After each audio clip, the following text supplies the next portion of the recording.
Hello everyone, welcome to our Saturday broadcast.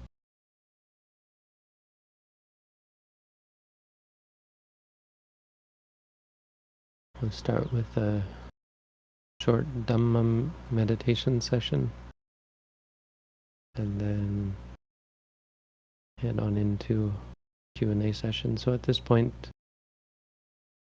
at any point during the first part, if you want to post questions or messages in chat, feel free. Say hello. If you want to just sit back, what I recommend, just sit back and close your eyes, listen and practice mindfulness. If you have questions, you can post them. We have volunteers. Jim and Ulu are organizing the questions. Chris will do the job of asking them when we get to the second part. In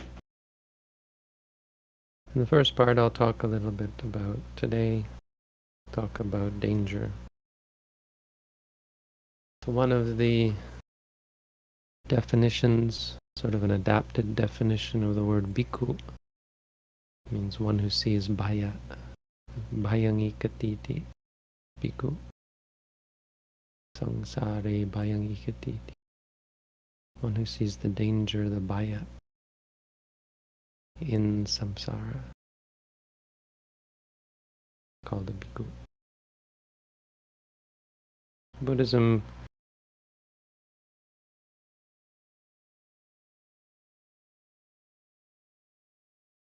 has the appearance of focusing on the negative, things like suffering and danger. It's not entirely true. There's a lot of good things to focus on in Buddhism. But to some extent, there's a sense that we are negligent, asleep, and complacent. And there needs to be some waking up, paying attention to the bad things. But unlike suffering, danger is more just a warning, right? When we talk about danger, it doesn't have to be a paranoia-inducing topic. In fact, it can be quite a reassuring topic to be able to know what the dangers are and be prepared for them and avoid those things that are dangerous. Be aware of those things that cause suffering. So the Buddha's teaching on danger, we have a stock set of dangers, 3 sets actually. 3 sets of 4, a total of 12 dangers. Make a really good sort of survey of, well, Buddhism, but specifically those dangers that exist. The first 4 are the dangers of samsara. These are generic danger. Everybody has to face these. There's no escaping them. There's no escaping them as long as we're stuck in samsara. I mean, we're all going to be faced with at least some of them. And if we're not careful, most likely, if we're not really ardent and dedicated, we're most likely going to face all 4 of them. These are simply old age, sickness, death, and rebirth.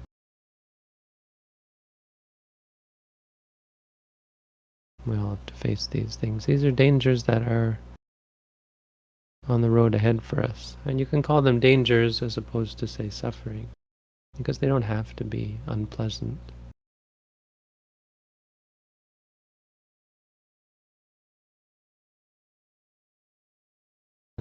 Cause us unpleasantness. They can cause us suffering if we're not mindful, if we're not ready for them.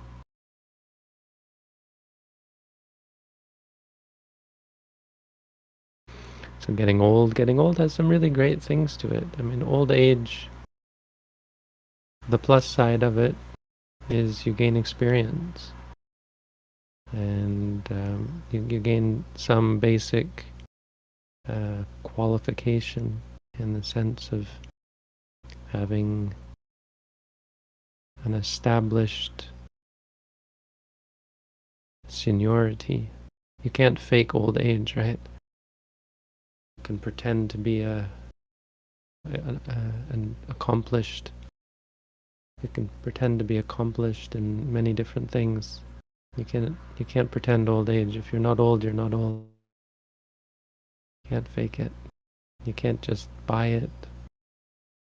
It's established. You've walked the mile. You've done your time. Old age isn't something you can replace.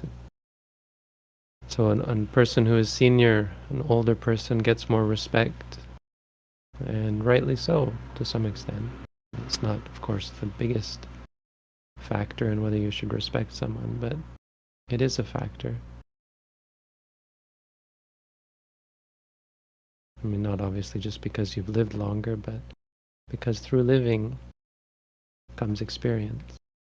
And all other things being equal,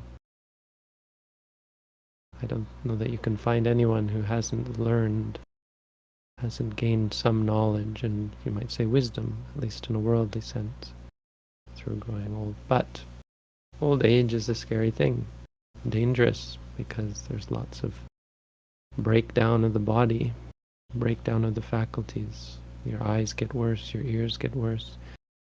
The systems in your body, the digestive system, the respiratory system, the circulatory system. Your skin gets wrinkled, your teeth get broke, your hair turns gray and falls out. Your back gets crooked, your legs get crooked. All of this is not any of it is really stressful, but can be, of course, incredibly stressful if we're not ready for it. It's part of why mindfulness is so important. Sickness, the second one. Sickness is dangerous. You don't actually have to suffer from sickness, but find the person who doesn't suffer from it, and they're a rare individual. Sickness can be a great catalyst for enlightenment, because if you're very sick, it's hard to hold on. It's hard to cling. You might crave, of course, to be free from sickness, but sickness, because it's unavoidable, unescapable. If someone is attacking you, you can run away from them. If there's an unpleasant situation external, you can find ways to change that. But when you're sick in the body, it's very hard. And quite often you're unable, especially with real chronic old age sickness, arthritis, heart failure. You can't escape it. Cancer. No matter what cures they find for sickness, we're still going to have to face them more and more as we get old. Death, of course, is a danger. Death is an incredible danger. It doesn't have to be suffering yet. Not only is it suffering, but it's a scary thing. It's scary to have to leave and to head off into the unknown. And if we're not mindful at the moment of death, well, we've got rebirth. And not only being reborn, which can be pleasant, you can be reborn in heaven or in the Brahmaloka.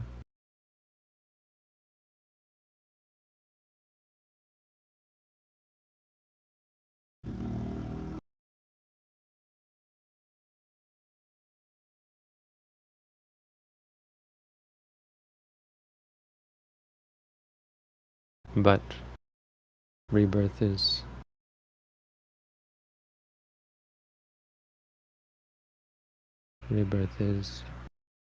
of course a great danger, because if you die with a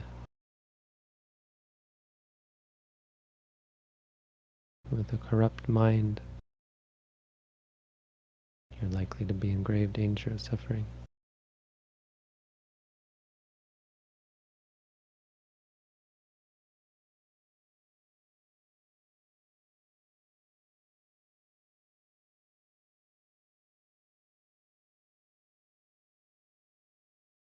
So this is the first set. The second set of dangers is dangers for those who engage in unwholesome acts, those with corrupt minds. So we have the next two sets are dangers for evildoers and dangers for good doers, good deed doers, practitioners, people who follow the Dhamma. The dangers for those who don't follow the Dhamma, 4 of them.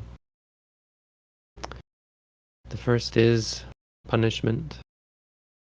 If you do bad things, you get punished for it. Other people will punish you. You might get put in jail. You might be attacked. You'll most likely be treated differently by others, treated poorly by others.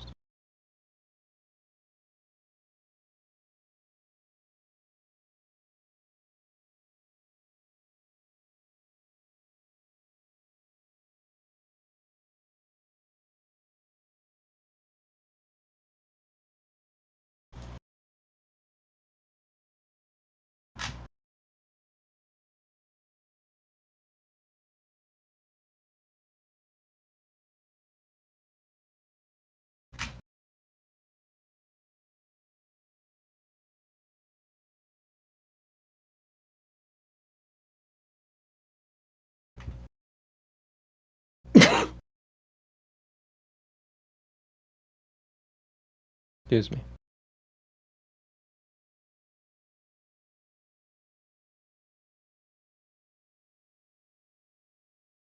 Punishment. Not only punishment, but other people will say bad things about you. You will be blamed for it, censured for evil. Anyone who knows anything about goodness and evil will censure you. You'll find yourself making friends only with people who are unreliable, untrustworthy, who have bad, malicious intentions, who are manipulative. Good people, honest people, kind people, people who are helpful and supportive will not want to have anything to do with you. Others will censure you. Number 3, you'll censure yourself. One of the worst things about evildoers is they feel guilty and they berate themselves. They gain a great amount of self-hatred.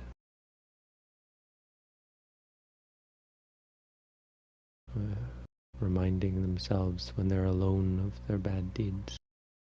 This is a danger, a reason not to engage in corrupt acts. Number 4 is another sort of punishment, the more absolute punishment, and this is the future suffering. You'll be reborn in hell, you'll be reborn as an animal, you'll be reborn as a ghost, for full of anger and do deeds out of anger, cruel, harmful deeds. Be born in heaven, for greedy, lustful, and do deeds harming others, stealing or manipulating others to get what we want. We'll be born as a ghost. And if we're just deluded, arrogant, conceited, stubborn, obstinate, and so on, born as an animal. The dangers for those who do evil. And the third group is the dangers for those who do good. Those of us who are intent on doing good things, bettering ourselves, who come here to these groups to practice, to cultivate wholesome actions, speech, and thought. Well, we have dangers that we have to be aware of as well. And these dangers are where the Buddha likened a person practicing the Dhamma to one going on a voyage at sea, trying to cross the flood.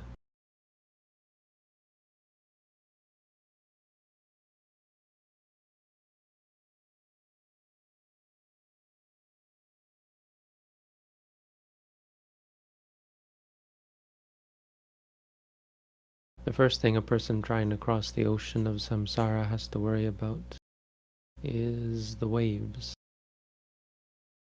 The waves when the ocean is not calm. And the waves are a metaphor for anger, irritation, irritability, boredom,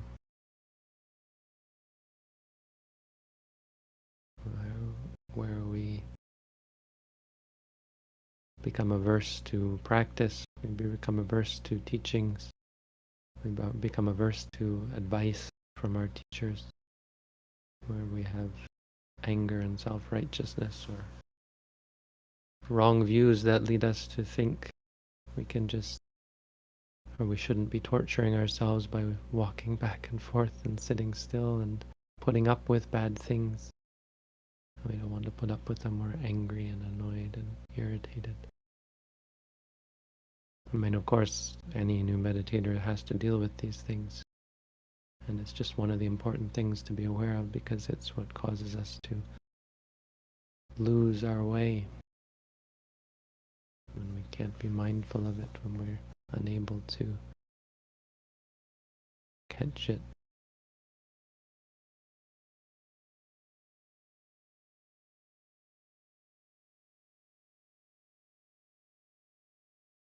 The second danger is crocodiles. The word crocodiles, alligators, I don't know. Crocodiles and alligators. This is laziness, complacency. Crocodiles have a big mouth, so this is the person who is just likes to eat and sleep like a crocodile. This a meditator has to be aware of this. This is why learning about, wary of this. This is why learning about the dangers is useful. It reminds us that we can't be complacent. We can't just let ourselves go.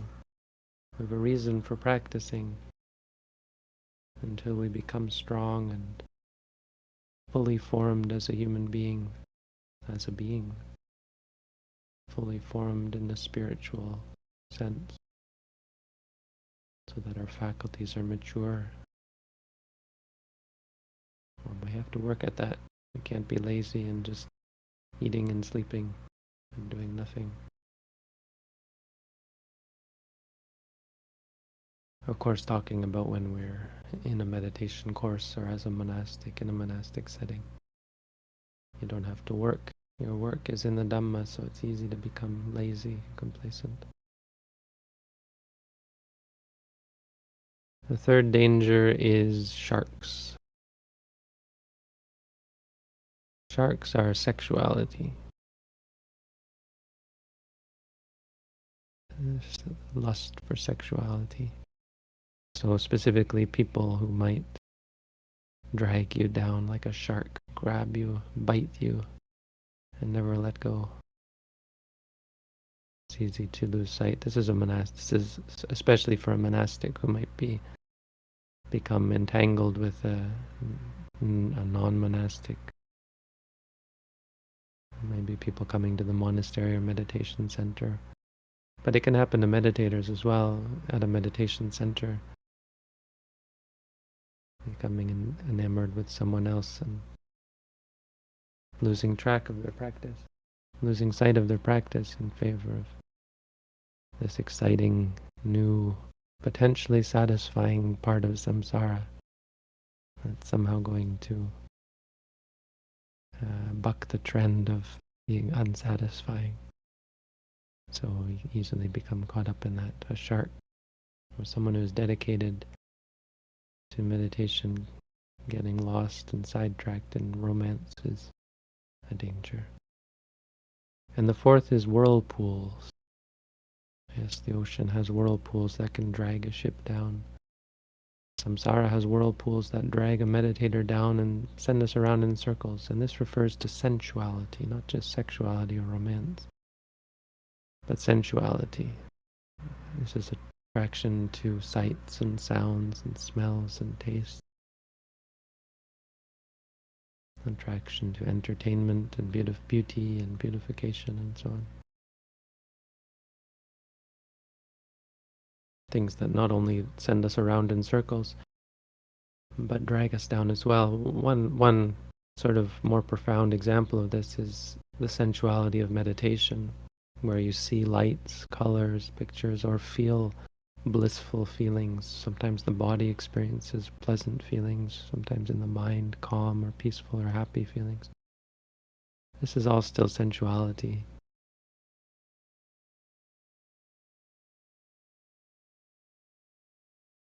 It's all still objects that we can cling to. Maybe not exactly sensuality in a worldly sense, but still objects of clinging. And they don't lead us anywhere. They don't seem to be harmful, but they block our practice. They send us around in circles, and because during that time we're not being mindful, they can drag us down and cause us to lose our way if we're not mindful of them. So there you go, the 12 dangers. It's a brief Dhamma talk for today. Things for us to be aware of, keep in mind when we practice. I see there are quite a few questions, so I'm going to move right into the question and answer period now. If anyone has questions about dangers or questions about other things, we're looking specifically for questions related to meditation practice, but we might entertain other questions as well. Okay, let's begin. After noting sitting, often there is still time before the rising. Would sitting, waiting, rising, falling be okay?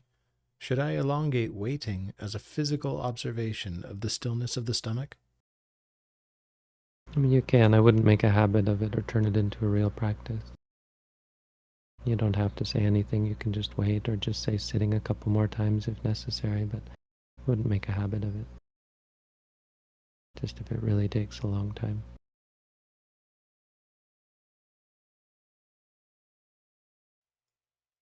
If you have correctly noted seeing, can craving arise after that?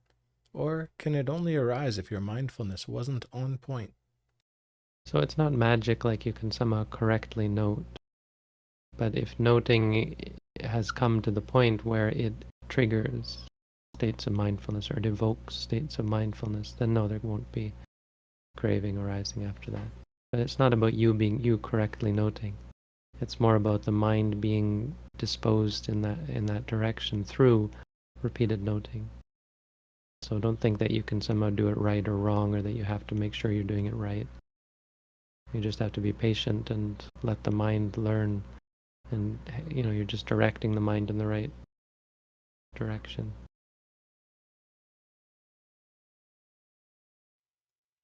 Is there a point when noting and neither evading nor approaching, i.e. knee pain, become too dangerous for medical reasons or for sake of self-preservation? Yeah, avoiding is a part of the practice.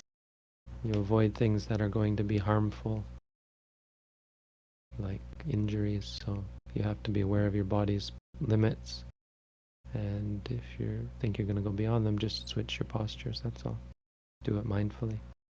But part of wise practice is, it's one of those things that surrounds our practice. It's a practice that surrounds our mindfulness practice. If you read the Sabbasava Sutta, it's a good source. I often do talks on the Sabbasava Sutta. It has these sorts of practices around our practice. Things like avoiding dangerous things.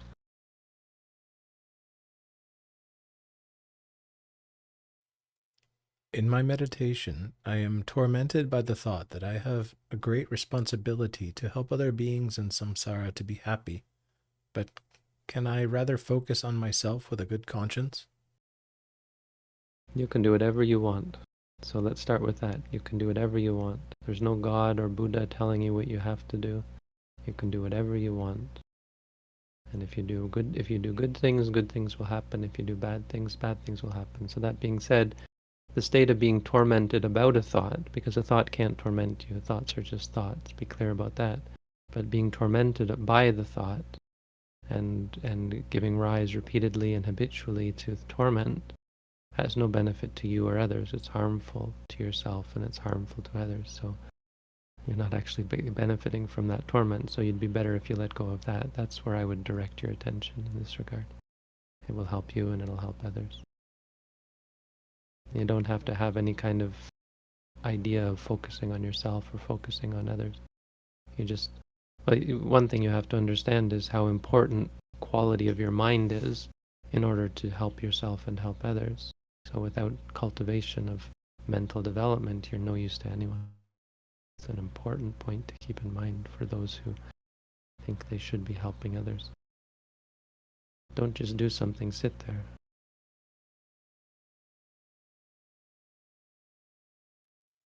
I get mad and irritated over little things all the time. Then I feel guilty meditating. Why is this happening? Habit. Just habit. There is no actual reason. I can't give you a why, and I don't need to give you a why. It's not really important. But I can't give you one because there isn't really a good reason. I mean, I could go back to the causes, but it's much more complicated than anything I could simplify. Your causes are your causes, and they're not actually interesting. They're just messy, and it has no value to know them. The only value is to understand that it's useless to get angry and irritated, which you don't realize yet, or which is not clear to you. If it was clear, it just wouldn't happen. So by noting them, by observing them repeatedly, the familiarity changes to your perspective and your mind is less inclined towards them. That's all. It's happening, if you want a simple answer, it's happening because of delusion, ignorance, and delusion. Those are the root causes. So through clarity, familiarity, wisdom about those things, just seeing them clearly as they are, they'll just disappear on their own. I have broken my step into 3 distinct motions, but my brain has become so used to my walking mantra that I have increasing periods of wandering without noting while repeating the mantra. Any advice? I don't know if you split it into 3 parts on your own, but that's sort of the sort of thing we do in a course, so you might be interested during the at-home course. Well, then I don't think you are, because you wouldn't probably need the... We can go through some of those more advanced exercises. I mean, basically the answer to your question is take on more advanced exercises, but we don't want to do that without some sort of rigor and structure to make, some accountability to make sure you're on the right path. Because advancement in technique pushes you further and accelerates your advancement. But if you're headed in the wrong direction, it's going to accelerate your advancement in the wrong direction. So there has to be some, it's not scary, but there is some level of care needs to be taken. So we don't publish those advanced, I mean, there's nothing special about them or magical about them. They're just more complex and advanced techniques because we just don't want people getting the idea of going off and doing them on their own. It's just kind of irresponsible. You need some accountability. So you could take a course and learn it.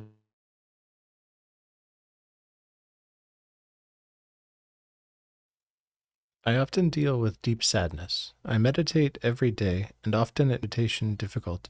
I try not to have attachments and desires, but the sadness won't go away. Any suggestions of what to do?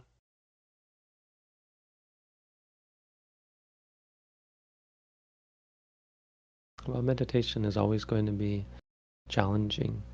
Part of the reason, it's part of the... and to let us see things that we wouldn't normally face. And it can be a challenge. So you just know it's sad. Trying not to have attachment and desires is not really the practice. Just try and see your attachment and desires clearly. That's how they go away, not by trying not to have them. It's not magical. That you don't have this magical power to make them go away. Power to make it go away. I mean, even the fact that you're seeing that is an important part of insight. That's starting to see what we call non-self. That's clearly a part of the practice. So I don't know if you're practicing art technique, but it might help you go further. No longer try to force or control things or have expectations, which would then lead you to get sad, because you're okay understanding that you're not able to control your universe. You let go instead.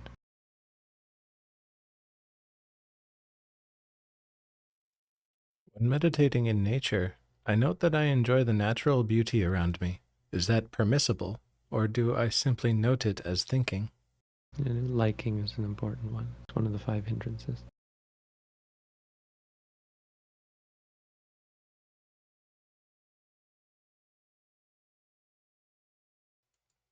I am beginning to witness the arising and ceasing of phenomena far faster than I can actually note it. Should I simply be aware of the phenomena or continue to note it?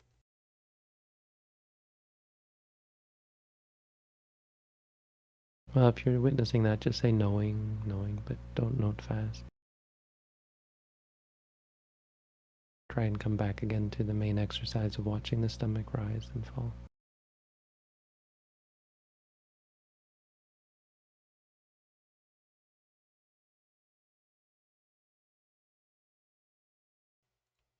I've been meditating for years, thinking I've been loosening my attachments, but after a betrayal by a loved one, I saw that I hadn't. I'm in so much pain I can't stand it. My wanting is so strong. How do I overcome this? Well, it doesn't mean you didn't gain anything. It just probably means you didn't gain as much as you thought, which is a common thing. We have overestimation of our progress, because when things are good or things are easy, it appears like everything, like your mind is sane. But then when things are challenging and undesirable, you see you're still pretty insane. Doesn't mean you didn't gain anything. Don't be discouraged like that. But you can stand it. You just have to gain the tools by which to stand the pain, at least in little doses. So just try and note pain or sad, I guess.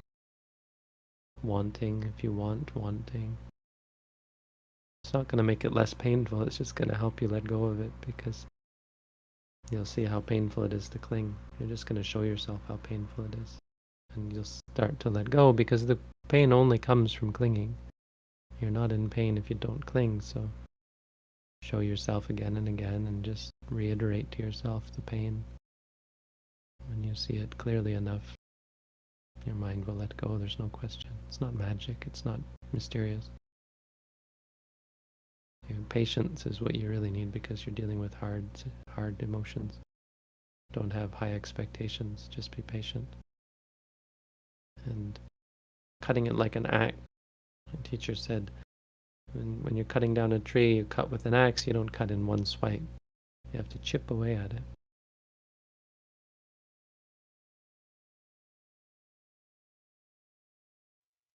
In sitting meditation, should we strive to sit in the full lotus position? I worked up to half lotus. Is there a benefit to doing the full lotus? No, in Vipassana there's really no benefit. It's a very small benefit, but mostly it's a benefit for things like samatha meditation, where your mind is very still, very focused, and you don't have to deal with the constant changes in the body and so on, or the hindrances. You're not wrestling with impermanent suffering and non-self. So you're able to still the body along with the mind. It's very good for samatha meditation. Not so good for vipassana meditation. It just causes a lot of pain usually. Half lotus is good for people who are flexible, but mostly we recommend Burmese, one leg in front of the other.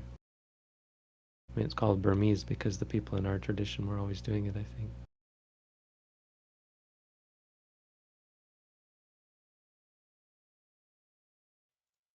In Buddha's previous incarnation, he gave his life to save a lioness and her cubs. What is your take on this, and how does it fit into avoiding danger?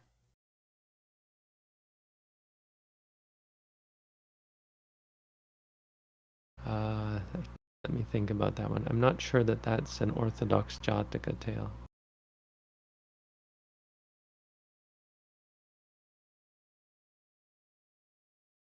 But the bodhisattva was intent on giving up his life for anyone who asked. I don't think he did it for the mother wanting to feed her cubs.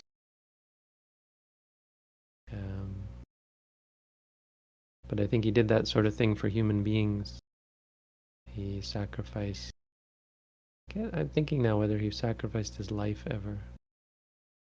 Why do I think he did? He must have, right? I don't think so, though. I think the thing is sacrificing your life is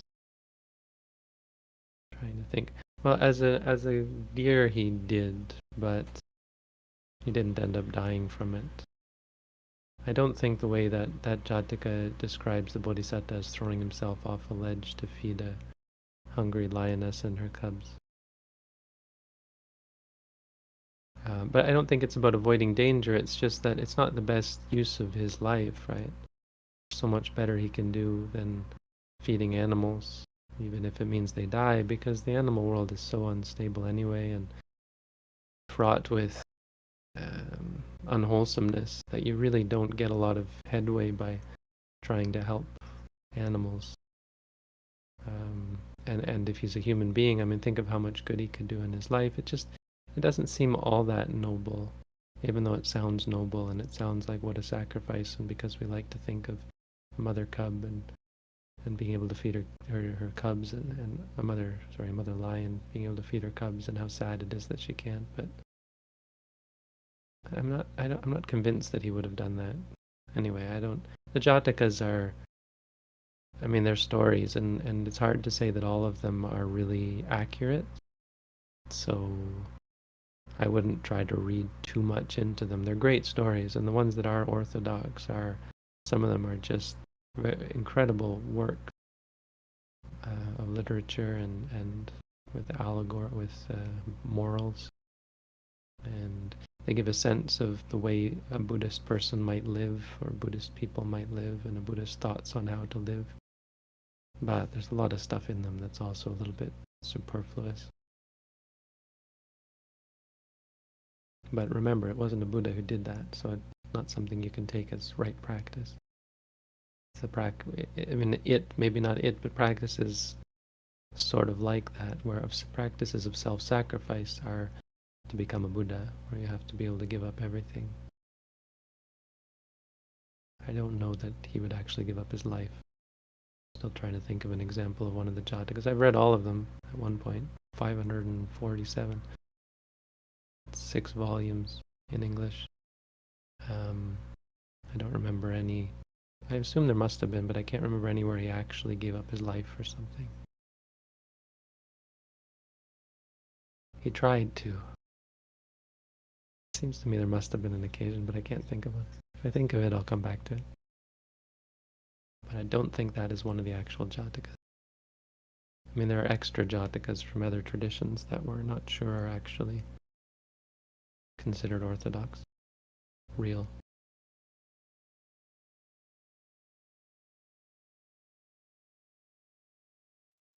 Is it killing or otherwise inadvisable to take a shower if you're unsure whether or not it might be drowning drain gnats or fruit flies that you know are dwelling in or at least around the drain?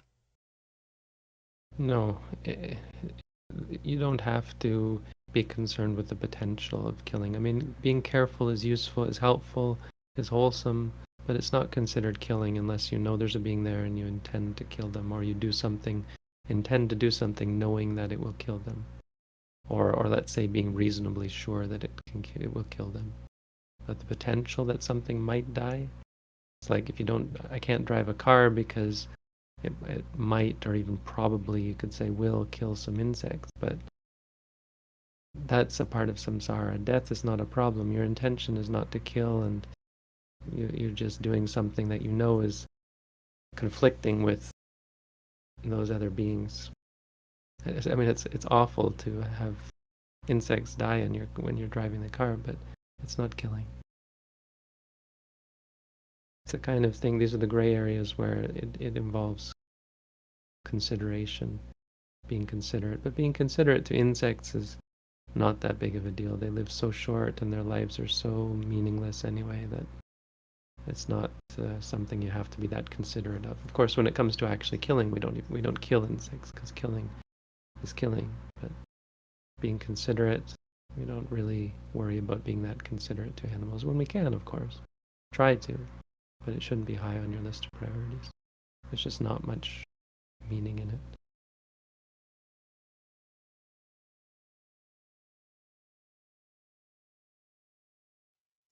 Can meditation just be summarized as watching your mind? Because when I sit and meditate, I just watch my mind, whether it's thought or emotions or anything. Meditation can't be summarized as anything. I mean, you could summarize it as a mental development, maybe sustained mental development, but that's as far as you can go, because what does it mean? What does meditation mean? Ask 1,000 people, you'll get 1,000 different answers. There's as many types of meditation as there are ways to think, ways to develop your mind. Some of them are wholesome, some of them are unwholesome. Some are better than others, more valuable than others. Some go further than others. But if you ask me, well, I teach a certain type of meditation, and if you're interested in learning that type of meditation, we have a booklet on how to meditate. So I'd recommend maybe reading that booklet. If you're interested in really learning it, you could take a course on how to meditate.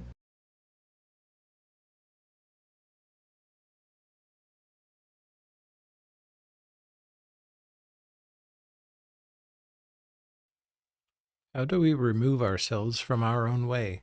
Sometimes internal states can hinder or become dangerous to ourselves.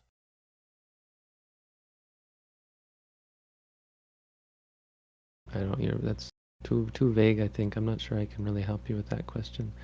I think I would recommend, again, just to practice. If you haven't read our booklet, read our booklet. If you're interested, you could do an at-home course. Because in general, I think the answer is practice mindfulness.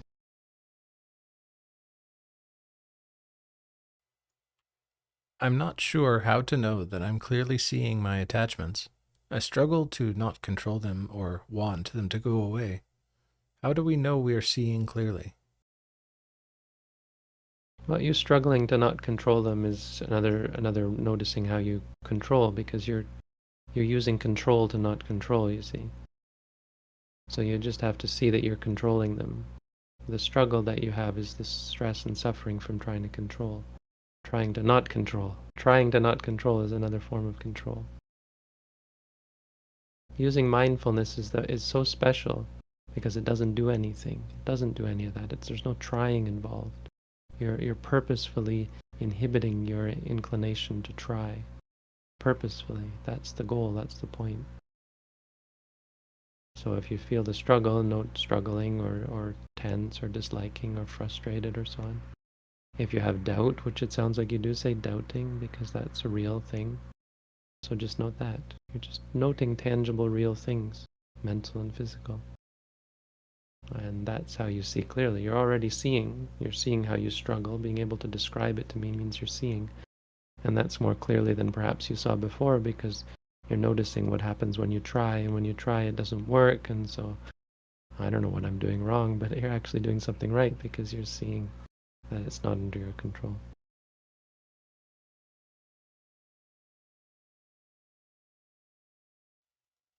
Sometimes when I meditate, Sorry, just about that one last point is just be patient.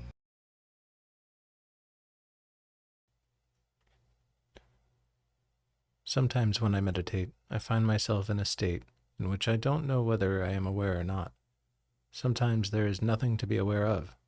Is it okay to have such states? We're not taking a practice of judging our state, so don't worry about that. We're just trying to note them. So if you feel there's nothing, you can say nothing, or quiet. If you feel calm, you can say calm.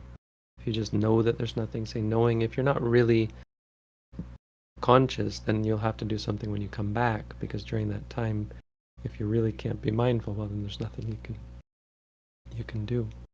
So just when you come back, you can say knowing that you were in that state, and just move on. If you're don't know, then there can be doubt, so you can be sure to note doubting or unsure.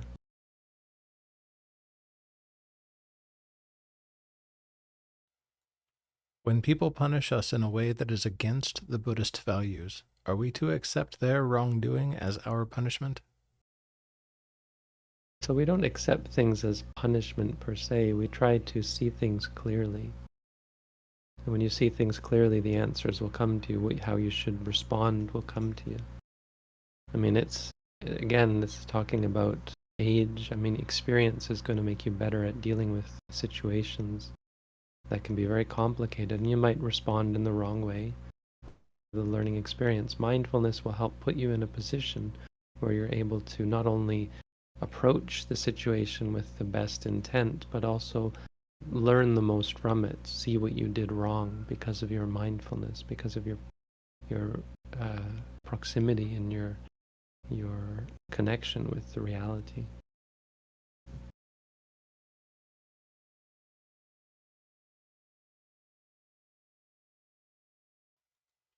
How do we deal with ignorance and delusions? Ignorance and delusions are like cloudiness and darkness. Mindfulness is like a light. When you use mindfulness, the delusion is just not there. So do your best to cultivate mindfulness, where you're present and aware and facing things just as they are. You won't even ever see delusion or ignorance. They just can't exist with the light.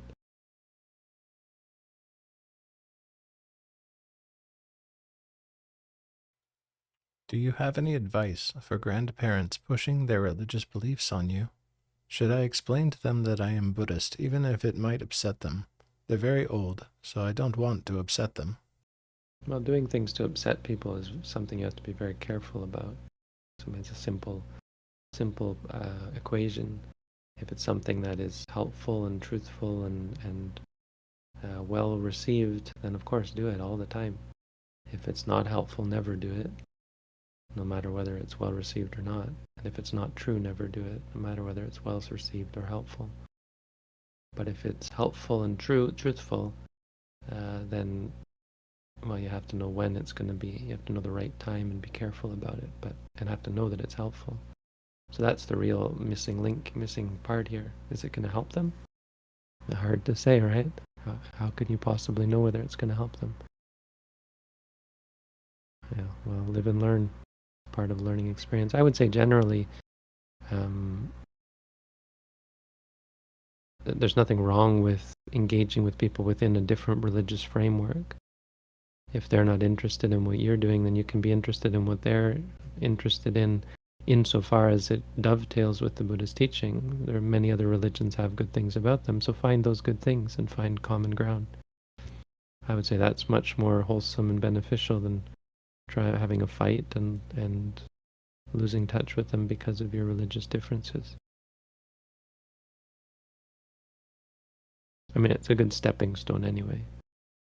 Once you find and get them, because the key is get them in a direction that's more wholesome. Mostly other religions are unwholesome because they deal with wrong views and, just really wrong ideas. So try and help them get in a direction that is more wholesome and not pay so much attention to those unwholesome things like needing to believe in a deity or so on.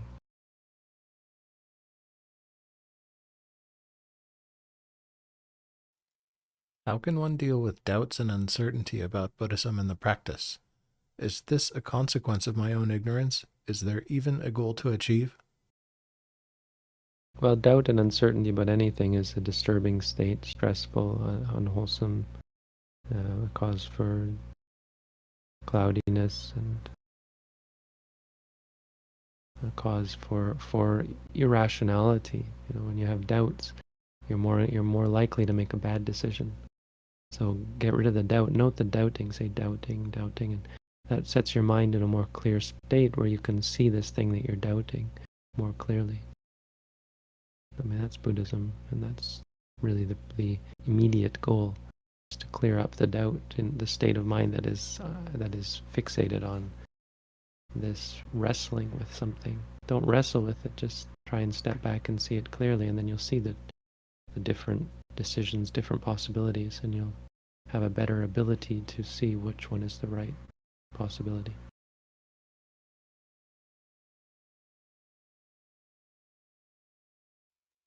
What is the right view about taking refuge in the Buddha and the Dharma?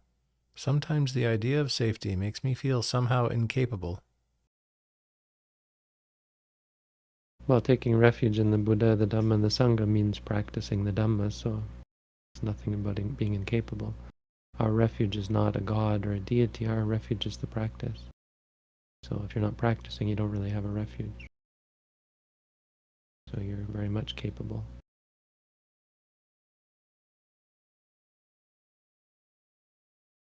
And culpable.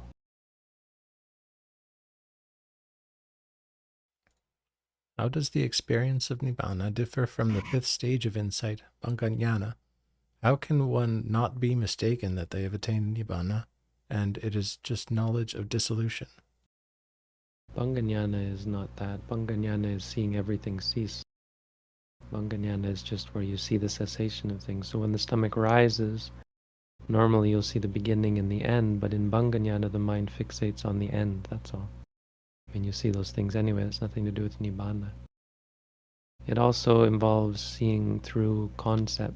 Bhanga-nana is the point where the mind, rather than seeing things conceptually, like the stomach rising or the body sitting, it perceives more clearly what is really there. So a meditator might focus on the body to say sitting and not be able to find the body, feeling like they're not sitting at all. The body's disappeared. The truth is the body was never there, but until you got to Bhanga-nana, you couldn't see that. You saw the concepts. You thought of a body sitting. At Bhanga-nana and higher, the meditator only observes the actual feelings and sensations that arise and cease. I think you may have a misunderstanding of what Bhanga-nana is.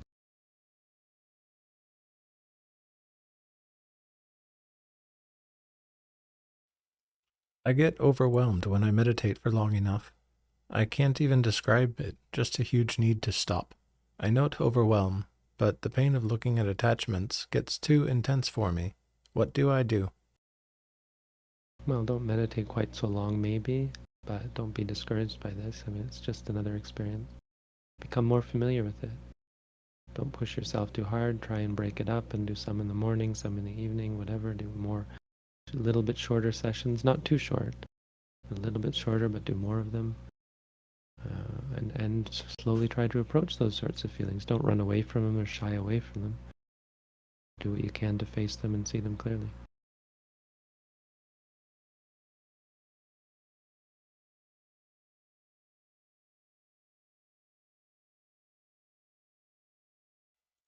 Your Brain on Porn by Gary Wilson talks about the internal effects of hormones in a human being.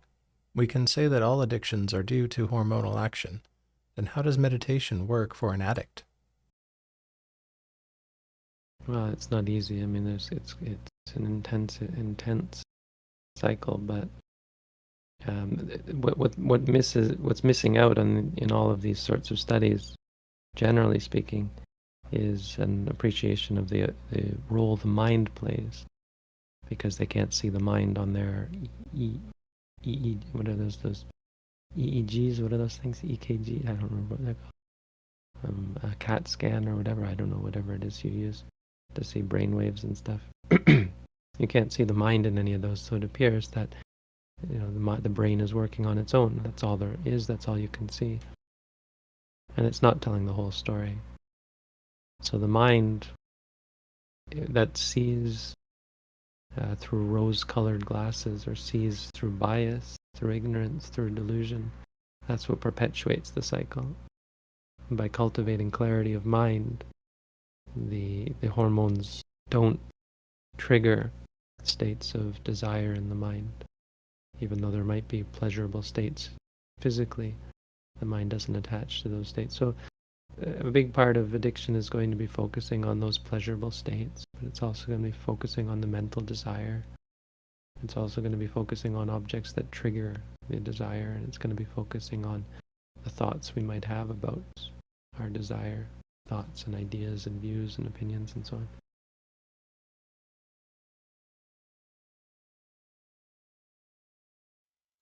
I know that having a girlfriend will inevitably cause me suffering, but I'm also getting older, so I feel like if I don't ever have a girlfriend, then I will also suffer.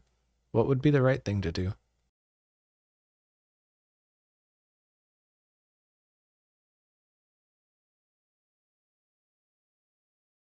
No, I disagree that you won't suffer if you don't have, or that you'll suffer if you don't have a girlfriend, so I wouldn't worry about that. The right thing, the best thing you could do is, if possible, don't have a girlfriend. Try and just deal with your desires and so on. Try and have good friends, people who are practicing. But that's hard for most people. If you do get a girlfriend, just make sure all the people you associate yourself with in any form, in any capacity, are on the right path, are good people. That's the most important. Associate yourself with good people.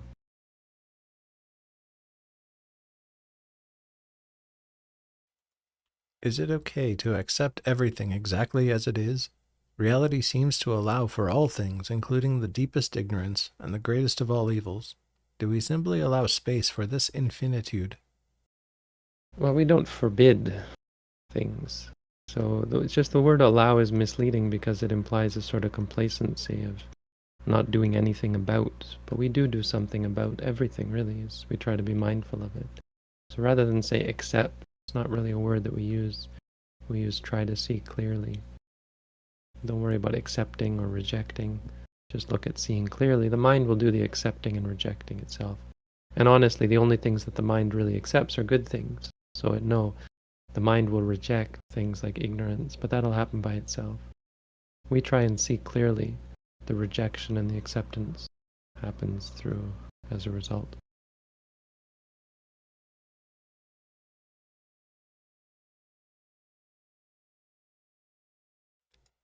How to deal with anxiety disorder associated with low self-esteem? Anxiety is a tough one, but for meditation it actually is simplified quite a bit because you're able to dissect it. Anxiety involves often concept, the idea of a panic attack, and for example, you say anxiety disorder. It's those kind of words that tend to reify things. If you're not familiar with this word reify, it's a good word. Reify means make something into an entity. So we reify the thing, and then how do you fix? It's atomic. The word atom is something that is indivisible. But even the atom we know is not an atom, it's divisible. And these conditions are also divisible. They're divisible into moments of experience.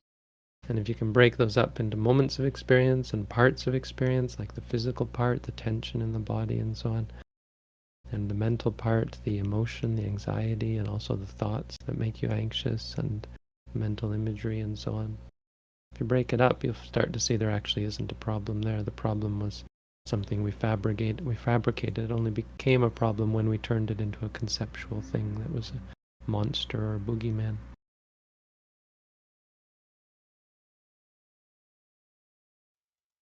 My parents fight a lot, and I try to be patient and loving toward them, but they have a tense relationship with each other. I do not like the environment in my house. Should I just leave? No, you can help your parents a lot if you're mindful and calm.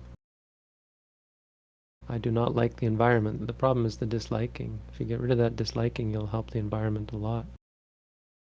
Injecting your disliking into it is a big part of the problem. You can really do good things for your parents without having to fix them. You just inject some peace into the situation. It'll help them both. Be patient. You can really change things. That's a good spot for you to work. You're in a good situation to do some good work. Change the world for the better. Without expectations. I'm not saying miracles will happen, but small miracles will happen if you're patient, mindful. You'll see the miracles, and I hope someday you'll tell me about them. I don't really hope. I would be happy to hear if you someday told me about them. I could tell it as a story to other people then. Success story. and no expectations. Okay, No pressure on you. Bhante, we've crossed the hour. Tier Okay. 1 questions have all been asked. Okay, thank you all. Looks like we got still lots more questions, so or we have still more questions coming in. I have to wait till next week. Thank you all. Thank you, Chris and Ulu and Jim, for your help.